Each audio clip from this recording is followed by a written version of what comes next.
inyong pananaw ukol sa mga bata at upang mas mapangalagaan ang inyong mga karapatan. Dura Lex Fairlex. Ito lamang sa Pambansang Radyo ng Pilipinas. Bombo Radio Philippines. Sa Radyo Bombo!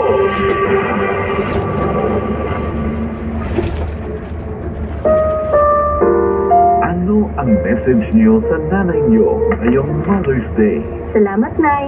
Kahit busy kayo sa trabaho, binibigyan niyo pa rin kami oras araw-araw. Salamat po sa pag-alaga sa amin. Ma, salamat sa pagmamahal.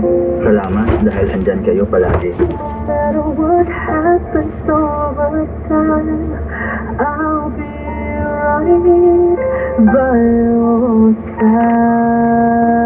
Nay, Ma, Mom, salamat sa lahat at mahal namin kayo.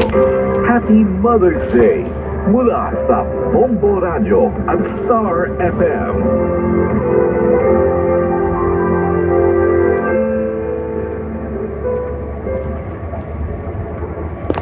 Si Mami at si Washing Machine. Believe sa Pride Washing Machine Detergent. Hello, Washing!